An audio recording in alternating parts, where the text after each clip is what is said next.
তাহলে কর্ম তোমার অধিকার, কিন্তু কর্ম ফলের অধিকার নাই। তুমি কর্মফলের আশা ত্যাগ করো, কিন্তু হে অর্জুন কর্ম ত্যাগ করো না। বুঝতে পারলেন?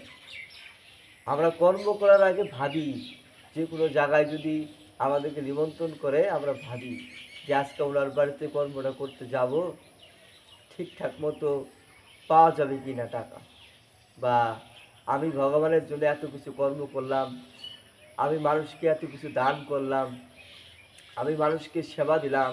আমরা বলে বেড়াই যে আমার বাড়িতে বসে সেবাতে আমি অনেক সেবা দিচ্ছি, এইভাবে আমাদের বলতে লাগে না। সেই কর্মটা সৎকর্ম হয় না। ভগবান বলছে কর্ম তোমার অধিকার, প্রত্যেকটা লোকের কর্মটা অধিকার, আপনারও অধিকার, আমারও অধিকার, প্রত্যেকটা লোকের অধিকার, কিন্তু কর্মফলের অধিকার নাই। আমরা পরীক্ষা দিব, স্কুলে পড়াশোনা করে পরীক্ষা দিব, কিন্তু সেইখান থেকে যে পাস হবো না ফেল হবো সেটার অধিকার আমাদের নাই। সেটা কে দিব? সেটা মাস্টার মশাই দিবে, যে আমরা রেজাল্টের মাধ্যমে আমরা পাস হইলাম না ফেল হইলাম। আমাদের কর্ম কিন্তু করে দিতে লাগবে, মানে আমাদের পরীক্ষা দেওয়ার জন্য যে প্রস্তুতি, যে পড়াশোনা, সেটা কিন্তু আমাদের করতে লাগবে। যদি ঠিকঠাক মতো করতে পারি তবে আমরা সেই রেজাল্টের মাধ্যমে আমরা একটা ভালো কিছু পাব, তাই তো? সেমন আমরা যদি এই সংসার জগতে যদি আমরা ভালোভাবে যদি কর্ম করি, সৎ কর্ম করি, একটা হলো সৎ কর্ম, একটা অসৎ কর্ম, একটা মিশ্রিত কর্ম, তাই না? তাহলে আমরা যদি সৎ কর্ম করি, আমরা যদি কর্ম করার আগে যদি ভগবানের কথা চিন্তা করি যে হে ভগবান, তুমি 84 লক্ষ জনি ভ্রমণ করার পরে এত সুন্দর মানুষ্যকুলে জন্ম দিলা, আমরা তোমাকে দেখতে পারি, তোমার কথা কর্ণে শ্রবণ করতে পারি, তাই না? আমরা যদি গরু হইতাম, ছাগল হইতাম, কুকুর হইতাম, তাহলে এত সুন্দরভাবে ভগবানের কথা শুনতে পেতাম, এত সুন্দরভাবে ভগবানের সেবা দিতে পারতাম? পারতাম না। তাহলে মানুষ্য জন্মটা হলো দুর্লভ জন্ম। কত সাধনা করার পরে এত সুন্দর একটা দেহ পাইলাম, সেই দেহটা পাওয়ার পরেও ভগবানেরকে আমরা ভুলা চলতেছি না। ভগবানের কথা চিন্তা করি না, ভগবানের কোনো পূজার কথা চিন্তা করি, শুধু নিজের চিন্তায় মায়াতে আস্ত হয়ে আছি। প্রত্যেকটা মানুষ আমরা সকালবেলা ঘুমের থেকে উঠি, উঠার পরেই খালি নিজের চিন্তা। হ্যাঁ করো, মানুষগুলো জন্মগ্রহণ করছো, নিজের চিন্তা অবশ্যই করা লাগবে, কিন্তু যে ভগবান অনাদির আদি গোবিন্দ, যার দয়াতে আমরা আসলাম, তিনি আমাদেরকে এই পাঠাইলো এখানে, তার তো কিছু কর্ম করার দরকার, তাই না? ঠিক কিনা? আমরা যার জন্য আসলাম তার তো কিছু কর্ম করা দরকার। শুধু যে নিজের কর্মই করব, সংসারেই কর্মই করব, মৃত্যুর পরে তো এই সংসার থাকবো না, থাকবো?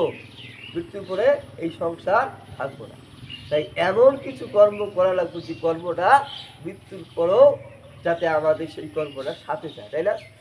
আজকে মনে করেন আপনি সংসারের জন্য অনেক কিছু করলেন, কিন্তু যখনই আপনি বা আমি সংসার থেকে বিদায় নেব, তখন কয়েকদিন হয়তো আমাদের কথা আলোচনা করব, তারপরে আর আলোচনা নাই, তাই না? তা আমরা যদি এই সংসারে থেকে একটা সৎকর্ম করতে পারি, গোবিন্দর কর্ম করতে পারি, তাই না, একটু সাধু সঙ্গ করতে পারি, বৈষ্ণব সঙ্গ করতে পারি, তাহলে কি সেই সুকৃতিটা, সেই কর্মের ফলটা অক্ষয় থেকে যাবে, তাই না? যেমন ভগবান তাই আমাদেরকে বার্তা দিল যে হে অর্জুন, কর্ম তোমার অধিকার, কিন্তু তুমি কর্মের ফল আশা করবা, সেটা আমার দায়িত্ব, আমি তোমাকে দিব। তাই আমরা সঠিক যদি এই সংসারে কর্ম করি, এত চিন্তা ভাবনা, এত দুঃখের কোনো দরকার নাই। দুঃখের কারণ কি? দুঃখের কারণ যে আমরা সব কিছু খালি আমারই চাই, এই জিনিসটা কবে আমার হবো, আমি এই জিনিসটা কবে পাবো, আমার চাই সব কিছু। যেদিন আমার বলতে জিনিসটা ভাবনা কম হবো, দুঃখটাও আস্তে আস্তে কমে যাবে, তাই না? দুঃখ কমানোর মেন উদ্দেশ্য হলো আমার আমার করা যাবো না, গোবিন্দ যাকে যেটুকু দিছি তাকেই খুশি থাকতে পারতো। আমার যদি অনেক সম্পত্তি থাকে, তাহলে পূর্বে আমার কোনো ভালো কর্ম ছিল, তার জন্য আমার সম্পত্তি। আমি গরিব, পূর্বে আমার কোনো কর্ম খারাপ ছিল, তার জন্য আমার এই অবস্থা। কিন্তু দুঃখ করা যাবে না। যা কিছু ভগবন্ত আমাদেরকে দিছে এই দিয়ে খুশি থেকে আমাদের জীবনযাপন করা লাগবে। আজকে রাস্তাতে হাইটে যাবেন, কেউ আপনাকে ভালো বলবো, কেউ আপনাকে খারাপ বলবো, কেউ আপনার কথা খুব প্রশংসা করবো, কেউ আপনার কথা খারাপ বলবো, সেটা তার তার ব্যক্তিগত বুদ্ধি, তাই না? আপনার লক্ষ্য থাকা লাগবে এক, যে আমি এই কর্মটা করব, সেই লক্ষ্য আপনার ঠিক রাখা লাগবে। তাই ভগবান যে করলো, যে কর্মটা আমাদের অধিকার, প্রত্যেকেরই অধিকার, কিন্তু কর্ম ফলের অধিকার নাই।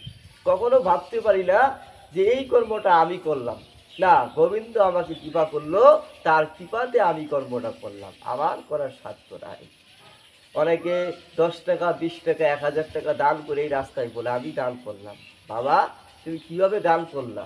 আজকে গোবিন্দ যদি তোমাকে সেই চিন্তা ভাবনাটা তোমার হৃদয়ে না দিত, সেই টাকার জোগাড়টা যদি গোবিন্দ তোমাকে না করে দিত, তুমি কিভাবে দান করতে? কোনোভাবেই সম্ভব না। এই মানুষ্যকুলে জন্মগ্রহণ করার পরে, দুর্লভ মানুষ্য জীবন পাওয়ার পরে আমাদের কর্ম হলো গোবিন্দর নিত্য সেবা দেওয়া। জীবের প্রথম কাজ গোবিন্দর নিত্য দাস। আমাদের একটাই নাম, এই যে আমাদের সংসার জগতে কত নাম, আপনার একটা নাম, এই বাবার একটা নাম, ওনার একটা নাম, ওনার একটা নাম, আমার একটা নাম, আমাদের একটাই নাম, অনাদি আদি গোবিন্দ, সর্বকারণের কারণ, তিনি ভগবান শ্রীকৃষ্ণ সচ্চিদানন্দ বিগ্রহ। তিনি আমাদের গুরু এবং তিনি আমাদের পিতা এবং তিনি আমাদের এই ভব সংসার থেকে উদ্ধারের মালিক। তাই আমাদের একটাই নাম, সেই গোবিন্দের দাস। আমরা এই কথাটাকে স্বীকার করি না, আমরা এই কথাটাকে বিশ্বাস করি না। আজকে আমরা গুরুদেব যদি বাড়িতে আসে, গুরু সেবা দিতে চাই না। কিন্তু আমরা যদি বাড়িতে আমাদের আত্মীয় আসে, কত রকমের আত্মীয় আমাদের বাড়িতে আসতো, আমরা কত ভালো ভালো রান্না করে খাবার তাদেরকে সেবা দিই। কিন্তু আমাদের গুরুদেব যদি বাড়িতে আসে, আমরা গুরু সেবা দিতে চাই না। কেন? যে ওই জায়গাটা আমাদের খরচা বেশি হয়ে যায়। কিন্তু আমাদের আত্মীয় যদি বাড়িতে আসে, আমাদের কোনো খরচা হয় না। কিন্তু যে গুরু আমার বাড়িতে আসলো, যে গুরুকে যে সেবাটা আমরা দিলাম, সেই সেবাটা তো গুরু একা করলো না, গুরু গোবিন্দকে সেবা দিয়া সেবা করলো, তাই তো? মা, গুরু কি একা সেবা করে?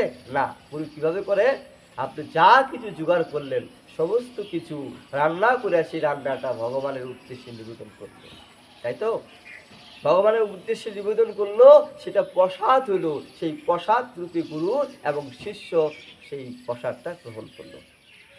তাহলে আপনার যা কিছু উপার্জন করলেন টাকা, সেটা দিয়ে খরচা আসলো, সেই খরচের জিনিসপত্র রান্না হলো, সেটা গোবিন্দ সেবায় লাগলো, সেটা প্রসাদ হলো, সেটা ভক্ত এবং সমস্ত মানে শিষ্যরা সেবা করলো হবে, তাই না? তাহলে আমরা সেই গুরুদেবকে বলি, গুরুকে ভগবানের প্রতিনিধি, গুরু ছাড়া গোবিন্দ দর্শন করা যাবে না। দর্শন মানে কি? আমরা এই যে মন্দিরে গেলাম দর্শন, এই দর্শন না।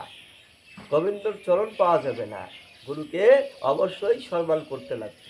গুরুই একমাত্র আমাদেরকে সেই রাস্তাটা দেখাই দিবে, যে রাস্তায় আমরা যায় ভগবান চরণ পাব। এবার অনেকে বলে গুরু তো ভালো না, গুরু তো এখন সঠিক পাওয়া যায় না। আপনি সঠিক হন, গুরু আপনি সঠিক পাবেন, তাই তো? আপনি সঠিক হয়ে যান, দেখবেন ভগবানের কৃপায় গুরুও আপনি সঠিক পাবেন।